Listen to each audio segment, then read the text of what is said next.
Vamos al baño. Estoy grabando.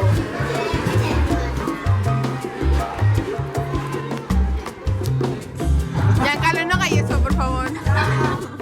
Okay. All right. Hi. This is Quinn. This is my oldest kid, and this is kid number 3. And they both went on foreign exchange to Central America, South America, and we're gonna have a little conversation because if your kids are thinking about it and everybody asks us about it, these guys are gonna tell you firsthand what it was like to be a foreign exchange student in high school. All right, here we go. In 2013, I went to Costa Rica. I lived in a little town outside of Heredia, and I was there for 5 months.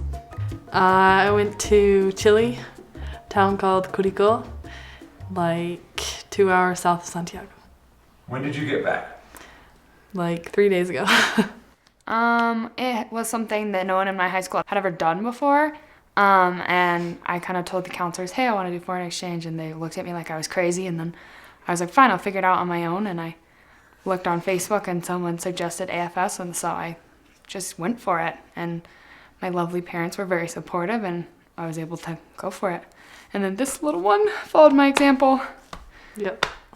Well, I wasn't even scared because this lady showed me how to go and do stuff and not be scared. Yep.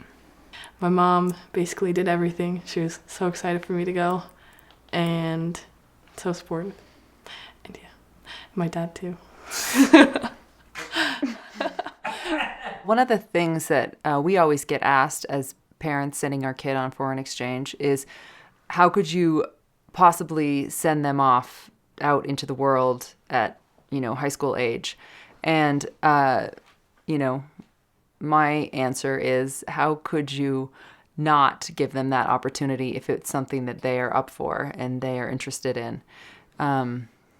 It's knowing that there is another family in that country waiting to have them with open arms, in their family, in their culture, just being treated like one of the kids and being loved by that family that makes it possible. Why did you guys choose Spanish? Why did you choose it? Well, I wanted to learn another language. My mom told me that if I did English, she wouldn't pay for it, and so I decided to do Spanish. How fast before you think you guys learned the language? 4 months.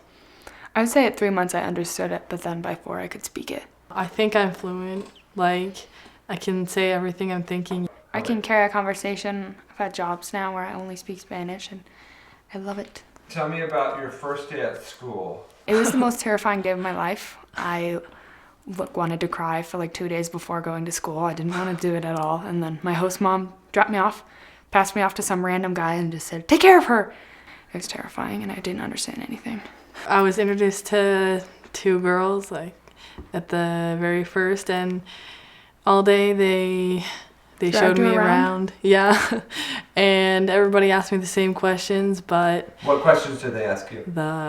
what my favorite kind of music was the most important thing.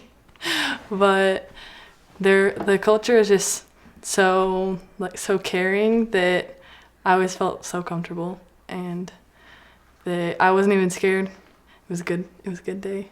Do you think Maya's less shy now? Oh yeah, definitely. Mm-hmm. And I was shy too when I went there, but then you kind of have to grow out of it, and you realize that's more fun when you're not so deathly shy of everything. Yeah. You're not really given a choice. You have to.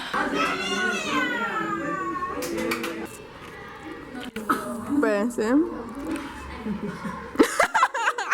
Biblioteca. ¿Ahora? No, clase de Simpson. What was the school like? It's a party. It's a vacation. Yeah. Didn't really do anything. What? As a foreign exchange student, you don't really have to do anything. They just want you to learn Spanish.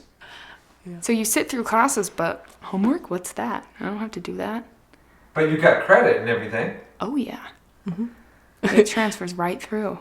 Yeah. And where are you going, Quinn? Tomorrow morning, I fly to Ecuador, where I will be living for 5 months and studying abroad through the university. So I actually have to do my classwork this time, and I'll be getting college credit for it, not high school credit. And what is the name of the university you're going to? Universidad San Francisco de Quito. Where do you go to school normally? I go to Northeastern University in Boston. I'm on my second year. Okay. One of the big concerns we had was safety, but because of the program and because of the family, we always felt safe. And once we realized that they were safe, we knew everything else would fall into place. Another thing is that almost every day we had contact with the parents, the kids, and even the kids' friends in Chile. And it was really fun, this community we built online. How did you feel about that? No, it was great. It was either, Snapchat or Facebook Messenger pictures sent back and forth. It's like we were constantly in communication with the family and with our daughters. And, the families was encouraging us to practice our Spanish and, sending voice messages and videos. And it really felt like, we were still definitely a part of her life and their lives and, kind of watching everything happen from a distance. What's it like just being with a family where you treated like a brother and sister? Did you call them your mom and pop? Yeah, you call them your family. I introduced my parents as this is my mom, this is my dad. My family would just get so excited when I call them my family and well, please call me mom. Yeah, I just love everything about the culture. The Latin culture is so happy and loving. Yeah. And it's just very like, they just want to know that you're there, or, they always have their hand on you, or a little kiss on the cheek, and it's just a really fun culture that I love now. How's this going to affect you, do you think? It's affected what I want to do with the rest of my life. I'm studying international affairs, I'm focusing on Latin America, and I saw issues there that I really want to focus on and, try and study women's rights, health, and education, and seeing that while I lived there made me decide that's kind of what I want to do with the rest of my life. And Spanish, if I hadn't learned Spanish, I don't think I'd be where I am right now. I wouldn't be interested in the same things, and I would have never had that experience. Okay. I don't know. I'd say that one of my favorite days or parts of going to Chile was Independence Day, because in school we learned all the traditional dances and we went. You have a week off of school and you go and you eat so much food and all this food that's typical Chilean and just so much culture, and it was so fun.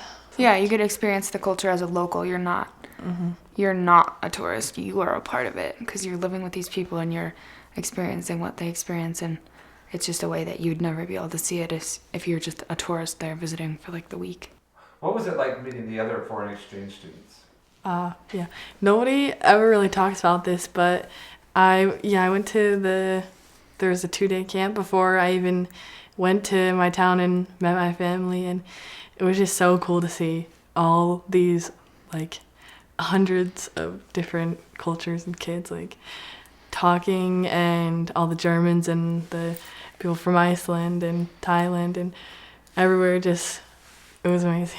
Some of my favorite memories are sitting in a little hostel in San Jose, staying up till 3 a.m, eating chocolate cake and Oreos and frosting and drinking bottles of Coca-Cola, and it was just so much fun with all these people who are from crazy different backgrounds from you, and you just all are sharing this amazing experience together that no one else understands. But was it a good thing? Yes. Why? You learn a new language, you meet so many new people, and it'll make you so much more grateful for everything that you have. Yeah, I loved it. I look back on it every day, and it was amazing. I got to meet so many new people that I would have never met before, and lived in a country that I knew nothing about, and kind of learned about this country and ended up loving it after living there for 6 months, and all the people who live there. And now it's a part of me. Yeah, me too. Little Chilean. Little Costa Rican.